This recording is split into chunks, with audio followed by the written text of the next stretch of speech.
오늘 예수님의 사랑 세 번째 시간으로 회개의 기쁨에 대해서 함께 나누어 보려고 합니다.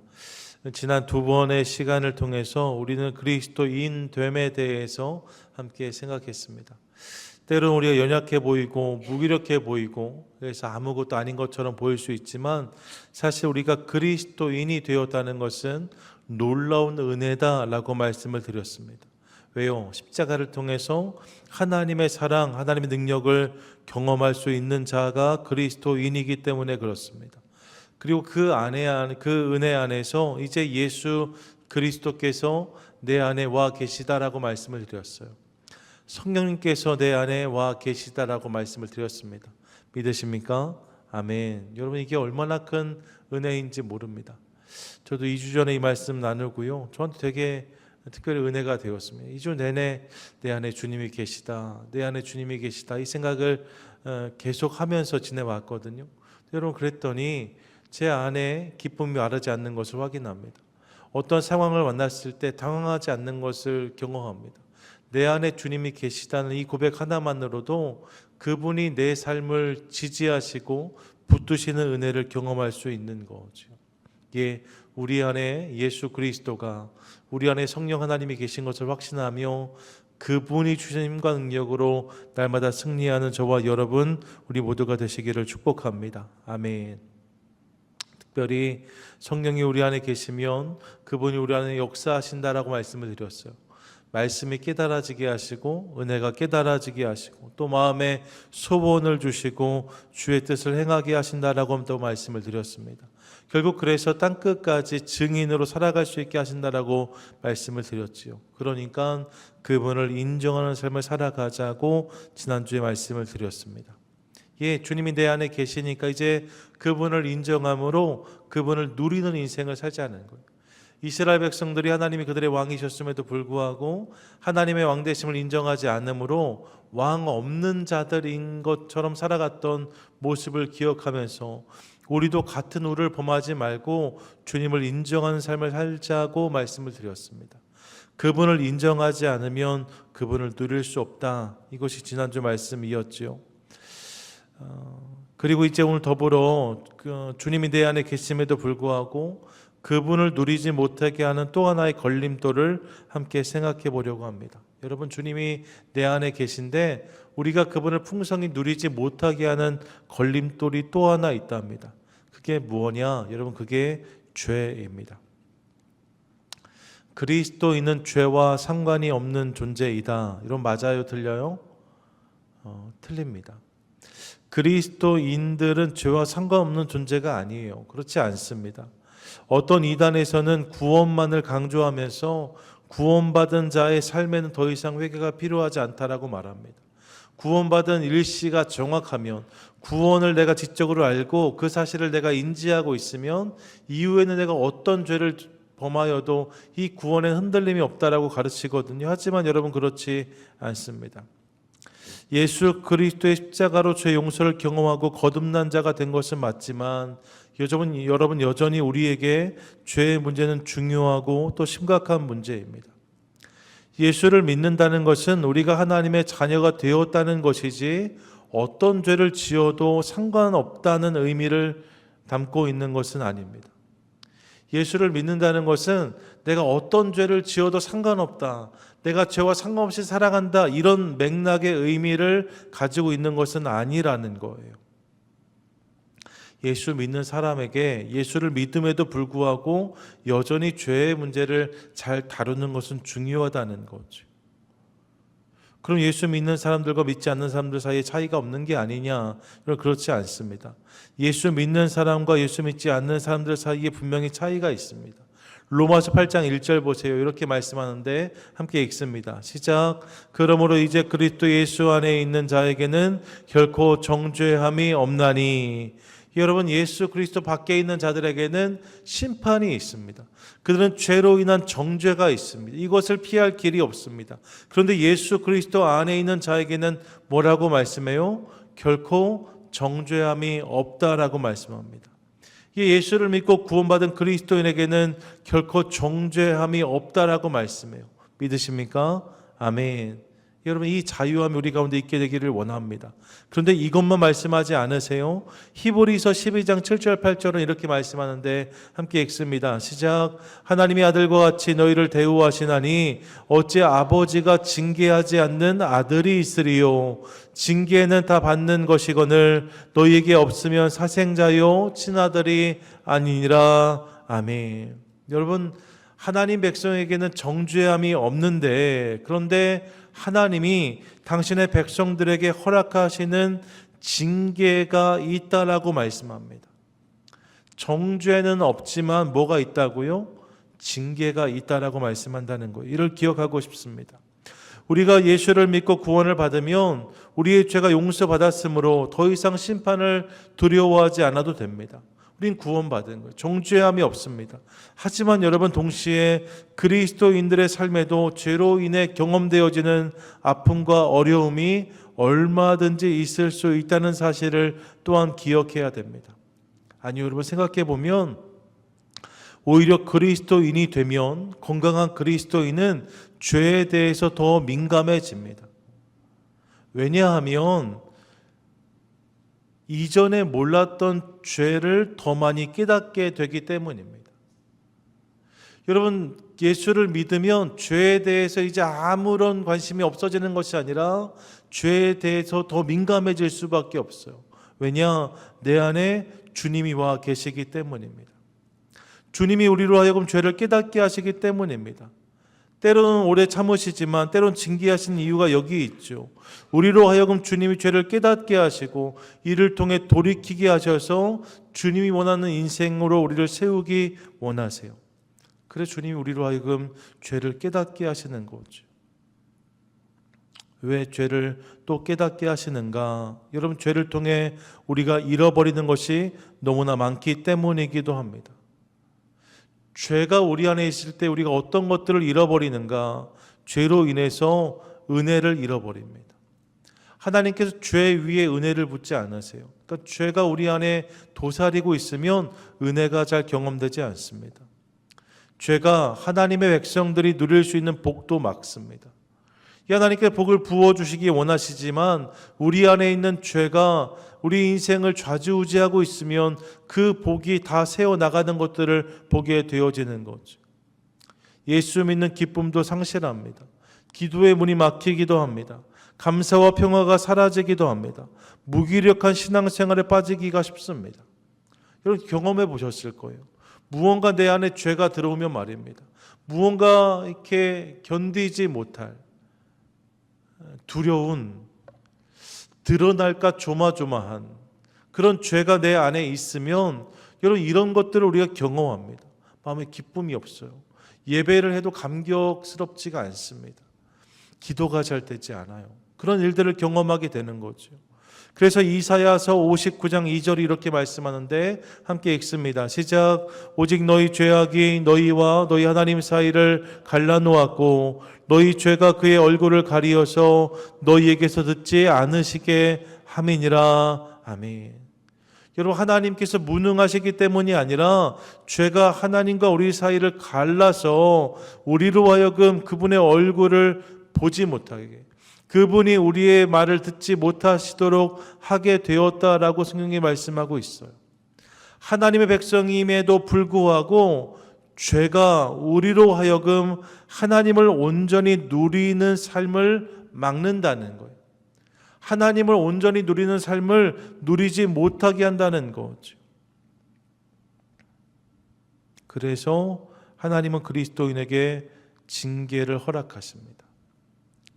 죄에 대해서 민감하게 하시고 이 죄를 깨닫게 하시려고 때로는 징계를 허락하신다는 거예요. 징계를 통해서 죄를 깨닫고 돌이키게 하십니다. 그렇게 여러분, 징계는 또 다른 은혜입니다. 자녀를 향한 아버지의 관심이자 사랑이 징계입니다. 그래서 본문이 말하는 거예요. 너희가 하나님의 아들이면 징계를 받는 것도 당연하다라고 말입니다. 그리스도인에겐 정죄함이 없습니다. 하지만 징계가 있을 수 있습니다. 하나님은 우리로 하여금 끊임없이 죄를 깨닫게 하기를 원하십니다. 그 죄를 깨달음으로 돌이키게 하는 것, 이것이 자녀를 향한 아버지의 바람입니다. 이 사실을 기억하며 우리의 삶 가운데 있는 죄들을 날마다 깨닫고 또 민감히 반응하는 우리 모두가 될 수 있기를 소망합니다. 성도의 삶에 징계가 있다 말씀드렸어요.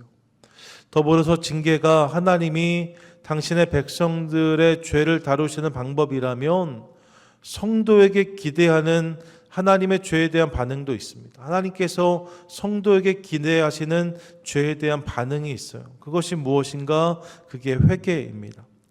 요한복음 13장 10절 말씀인데 같이 한번 읽습니다. 시작. 예수께서 이르시되 이미 목욕한 자는 발밖에 씻을 필요가 없느니라. 온몸이 깨끗하니라. 너희가 깨끗하나 다는 아니니라 하시니. 아멘. 이건 어떤 본문인지 아시지요? 예수님께서 제자들의 발을 씻기신 장면에서 하신 말씀입니다. 본문에서 목욕은 여러 가지 의미로 해석할 수 있지만 특별히 그 한 가지는 거듭남입니다. 발 씻음은 회개를 의미한다라고 할 수 있어요. 예, 거듭난 자는 다시 거듭날 필요가 없다라고 말씀하십니다. 한번 거듭나서 그분의 백성이 되고 자녀가 되면 그것으로 충분한 것이지요.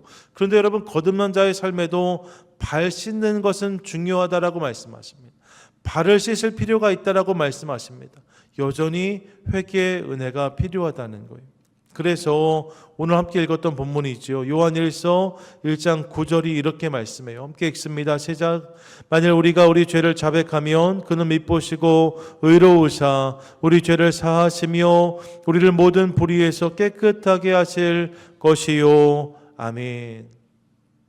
예, 여러분, 우리 힘과 노력으로는 죄를 이길 수 없습니다. 죄가 참 어려운 것인데 그게 내가 노력해서 극복이 될 수 있는가? 여러분, 그렇지 않아요. 내 힘과 노력으로 죄의 문제를 극복할 수 있다면 예수님이 이 땅에 오셔서 십자가 지실 이유도 없습니다. 그게 안 되니까 주님이 십자가를 지신 거예요. 본문이 근데 무엇을 말하고 있는가? 우리의 힘과 노력으로 죄를 이기라 말하지 않고요. 우리가 회개하기 시작할 때 하나님이 우리로 하여금 죄를 이기게 하신다라고 말씀하십니다. 만일 우리가 우리 죄를 자백하면, 예, 여러분, 우리가 우리의 죄를 회개하고 고백할 때에 그가 미쁘시고 의로우사 우리의 죄를 사하시고 우리를 깨끗하게 하신다라고 분명히 말씀하고 계세요. 믿으십니까? 아멘. 하나님 아버지 앞에 나아가 우리의 죄를 인정하며 고백할 때 이에 대한 응답으로 주님이 우리로 하여금 죄를 넘어서게 하신다는 거예요. 회개를 통해 죄책에서 자유하게 하시고 기쁨과 감격이 회복되게 하시며 그 삶에 다시 은혜의 싹이 자라게 하신다는 거죠. 그러므로 사랑하는 여러분, 우리 삶 가운데 회개를 담아가는 복된 그리스도인 저와 여러분 우리 모두가 되시기를 축복합니다. 아멘. 회개는 어려운 거예요. 하지만 동시에 회개는 축복입니다. 왜요? 회개를 통해서 이런 회복을 경험할 수 있기 때문입니다. 그래서 여러분, 회개가 없는 신앙은 무기력합니다. 회개가 없는 신앙생활은 무기력합니다. 하지만 역설적이게도 회개가 있는 신앙에는 활기가 있습니다. 왜요? 거기에서 경험되어지는 생명력과 회복력이 있기 때문입니다. 회개할 것이 많아서 회개하는 게 아니거든요. 사실 모든 사람이 다 죄를 범하게 된 마련입니다. 회개하지 않는 것은 죄가 없어서가 아니에요. 죄를 깨닫지 못하기 때문인 거죠. 모든 인생은, 모든 성도는 다 회개하는 것이 마땅합니다. 그렇기 때문에 회개하는 신앙에 생명력이 있는 거예요. 회개가 없는 신앙은 무기력하고 회개가 있는 신앙에는 생기가 있습니다. 이를 기억하며 우리의 삶에 주님께서 기뻐하시는 그 회개가 있게 되시기를 주님의 이름으로 간절히 축원드립니다. 아멘. 혹 우리 중에 죄와 회개를 반복하기 때문에 이제 좀 이 부분은 안 되겠다 접어두신 분은 아니 계십니까? 그런 분들에게 특별히 드리고 싶은 말씀이 있습니다. 마태복음 18장 21절 22절이에요. 이렇게 말씀하는데 함께 읽습니다. 시작.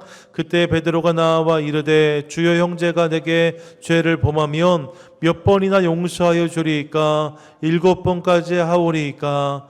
예수께서 이르시되 내게 이르노니 7번뿐 아니라 7번을 70번까지라도 할지니라. 아멘. 여러분, 이 말씀은 이렇게 다른 이들을 용서하라는 말씀입니다. 하지만 동시에 이 말씀은 이렇게 우리를 용서하시겠다는 하나님의 약속이기도 하다는 사실을 기억하고 싶습니다. 죄를 짓고 회개하고가 반복되다 보니까 어느 순간부터 회개 자체가 왠지 상투적인 것처럼, 무의미한 것처럼 느껴지는 분 계시다면 여러분 기억하십시오. 내가 70번씩 7번씩 70번 회개하면 주님께서 그 모든 죄를 반드시 용서하시겠다고 말씀하세요. 우리 연약함을 아시고 회개하는 자에게 이 은혜를 부어주시겠다는 거죠. 그래서 여러분, 지루한 회개는 있을 수 없습니다. 상투적인 회개는 있을 수 없어요. 왜요? 내 회개를 들으시고 나를 용서하시는 하나님이 항상 그 용서에 진심이시기 때문입니다. 나는 또 그 죄를 가지고 간다라고 말할 수 있지만 하나님은 언제나 우리 삶 가운데 새로운 회복의 은혜를 허락해 주십니다. 이것이 회개하는 자에게 하나님이 부어주시는 은혜인 거죠. 이를 통해 우리 삶을 다루심으로 예수님과 점점 더 풍성한 관계를 누리는 삶으로 우리를 초대하세요. 거듭 회개하고 거듭 용서받는 것을 통해서 더 주님과 친밀한 인생을 살아가게 하신다는 것이지요. 그런 이 사실을 기억하며 우리의 삶 가운데 반복되는 죄가 있다 손 치더라도 잘 끊어지지 않고 잘 극복되지 않는 연약함이 있을지라도 여러분, 멈추지 않고 주님께 나아가 회개하는 것을 통하여서, 그분의 은혜를 구하는 것을 통하여서 그분 안에서 용서와 회복을 경험하는 복된 성도 저와 여러분 우리 모두가 되시기를 축복합니다. 아멘. 여러분, 주님과의 관계가 깊어져야 그 죄를 넘어설 수 있어요. 1907년 평양 대부흥을 기억해 보십시오. 여러분, 이 부흥의 시작은 죄를 안 짓겠다고 결단할 때 임한 것이 아니었습니다. 평양 대부흥은 우리가 다 죄를 짓지 않겠습니다 결단할 때 임한 부흥의 역사가 아니었어요. 그럼요, 오히려 자기 안에 감춰져 있던 죄를 인정 고백하기 시작할 때, 아무도 모르던 그 죄를 주님 앞에 토설하면서 하나님의 용서를 구하기 시작할 때 하나님이 그곳에 은혜를 부어주신 거죠. 성령 하나님이 그곳에 강하게 역사하신 거예요. 그래서 이로 말미암아 죄를 넘어서는 놀라운 역사들을 경험하게 된 거죠. 여러분, 죄를 우리의 노력으로 결단으로 극복할 수 없어요. 오히려 죄는 우리가 회개함으로 나아갈 때 하나님이 그 죄를 넘어설 수 있는 은혜와 용기를 허락해 주십니다. 이 사실을 기억하며 날마다 주님 앞에서 돌이킴과 회개를 결단함으로 그분께서 부어주시는 용서와 회복을 경험하는 저와 여러분 우리 모두가 되시기를 축복합니다. 아멘. 오늘 내용은 이런 거였어요. 하나님 우리 안에 계신데 그분을 누리지 못하는 인생, 하나의 이유는 그분을 인정하지 않기 때문이고, 지난 시간 나눴죠. 또 한 가지 이유는 내 안에 죄의 문제가 있기 때문이다라고 말씀을 드렸습니다. 죄의 문제가 성도의 삶에 아무것도 아니냐? 그렇지 않대요. 이게 여러분, 믿는 자에게 정죄함은 없지만 징계가 있다고 말씀을 드렸습니다. 왜 징계하시는가? 죄를 깨닫게 하시기 위해서. 왜요? 죄가 가로막고 있는 것들이 너무나 많기 때문에, 죄가 우리 안에 있으면 누리지 못하는 것들, 주님이 주기 원하시지만 받지 못하는 것들이 너무나 많기 때문에 죄의 문제를 하나님이 다루기 원하신다라고 말씀을 드렸어요. 그리고 그 다루심에 잘 반응하는 방법이 회개라고 말씀을 드렸습니다. 이게 여러분, 회개가 어렵다 느낄 수 있지만 회개는 우리 삶에 허락된 축복의 통로입니다. 회개하지 않는 신앙이 좋은 신앙이 아니라 회개하는 신앙의 능력이 있는 거죠. 이렇게 오늘 이 말씀을 드렸는데 끝으로 함께 기억하고 싶은 것이 있습니다. 그것은 회개가 참 중요한데 이 회개에도 때가 있다는 거예요. 회개에도 때가 있다. 요나서를 보시면 니느웨 성 백성들이 죄 중에 살았는데 요나의 외침에 응답하여 회개함으로 그들이 임박한 하나님의 심판을 피하는 모습을 확인합니다. 여러분, 니느웨 백성들이 너무나 악한 백성들이었거든요. 하지만 그들이 저들에게 들려온 주의 음성에 반응하기 시작함으로 임박한 하나님의 심판을 피하는 은혜를 경험했다라고 성경이 말씀하고 있어요. 회개의 기회를 잡은 거죠. 그런데 여러분, 그렇지 못한 사람도 있습니다. 누가복음 16장에 보시면 거짓 나사로와 부자 이야기가 등장하는데요. 본문에서의 부자는 때를 놓침으로 영원히 건널 수 없는 음부에 들어가 그곳에서 후회하는 인생이 되고 말았다라고 성경은 말씀하고 있어요. 주님께서 우리의 죄를 7번씩 70번 용서하시는데, 여러분, 끊임없이 우리의 죄를 용서하시는데 그렇게 회개할 수 있는 기회가 유한하다는 거예요. 회개에도 때가 있다는 거죠. 그 때를 놓치면 안 됩니다. 베드로 3장 8절부터 10절까지 이렇게 말씀하는데, 먼저 8절과 9절 함께 읽겠습니다. 시작. 사랑하는 자들아, 주께는 하루가 천년 같고 천년이 하루 같다는 이 한 가지를 잊지 말라. 주의 약속은 어떤 이들이 더디다고 생각하는 것 같이 더딘 것이 아니라 오직 주께서는 너희를 대하여 오래 참으사 아무도 멸망하지 아니하고 다 회개하기에 이르기를 원하시느니라. 아멘. 여러분, 본문을 보세요. 주님이 다시 오실 심판의 때에 대해서 말씀하시면서 성경은 이 부분을 오래 참으사라는 말로 설명하고 있습니다. 한 사람이라도 더 구원받고 한 사람이라도 더 구원하기 원하시는 사랑으로 하나님은 참고 더 기다리신다라고 말씀하고 있는 거죠. 오래 참으사라고 말씀해요. 그런데 여러분, 본문이 말하는 하나님의 사랑의 기한이 오래이지 영원히가 아님을 기억하고 싶습니다. 우리 삶에 기회를 주시는데 오래 참으시지 영원히 참으실 수는 없다는 거예요. 반드시 그 때가, 하나님 앞에 서야 되는 때가, 심판이 도래하는 때가 또한 있다는 것을 기억하라고 말씀하는 거죠. 실제로 10절이 이렇게 말씀합니다. 10절 말씀 함께 읽습니다. 시작. 그러나 주의 날이 도둑같이 오리니 그날에는 하늘이 큰 소리로 떠나가고 물질이 뜨거운 불에 풀어지고 땅과 그 중에 있는 모든 일이 드러나리로다. 아멘. 그날이 온다는 거예요. 그날이 있다는 거예요. 그날이 오면 심판이 임한다라고 성경은 분명히 말씀하고 있습니다. 그러니까 그 전에 때를 잡아야 되는 거죠. 이런 회개에도 때가 있습니다. 그러니까 회개는 연기하면 안 되는 거예요. 내 삶에 풀어야 되는, 하나님 앞에서 무언가 해결해야 되는 죄와 눌림의 모습들이 있다면 오늘 주님께 나아가 그 부분을 자복함으로 하나님의 은혜를 경험하는 저와 여러분, 우리 모두가 되시기를 축복합니다. 회개는 미뤄서는 안 되는 거예요. 오늘 회개해야 되는 거죠. 지금 돌이켜야 됩니다. 그때 주님께서 우리의 회개에 응답해 주실 줄 믿습니다. 제가 지난 주간에 비행기 탔잖아요. 제 비행기 탈 때마다 말씀드리는데 좀 비행기 탈 때마다 이상하게 좀 두려워요. 그래서 비행기 탈 날이 있으면 항상 청소를 해요. 하늘 위에 올라가서 무슨 일이 생기면 제 힘과 능력으로는 정말 아무것도 못한다는 생각을 제가 하기 때문에 그런 것 같아요. 그래서 정말 뭐 1시간 거리의 비행기를 타도요. 남들이 보면 웃을 텐데 새벽에 아이들 붙잡고 사랑한다고 말해주고 여보 고마워라고 말하고 비행기 탑니다. 돌아오면 얼마나 행복한지 몰라요. 그런 마음이 저한테 있어요. 근데 여러분, 이번에 제가 돌아와서 가만히 생각하면서 무엇을 깨달았냐면 비행기 탈 때만 그런 것이 아닌 것을 깨달았습니다. 비행기 탈 때만, 하늘에 있을 때만 내가 내 삶을 좌지우지 못하는 게 아니에요. 사실 이 땅을 살아가는 모든 순간이 다 내 힘과 능력 밖에 있다는 것을 깨달았습니다. 어느 순간 어떤 일을 만날지 누구도 알지 못하는 거죠. 언제 그때가 나에게 도래해야 할지, 언제 그날이 내 삶에 다가올지 저는 알지 못하는 거예요. 물론 구원의 확신이 있죠.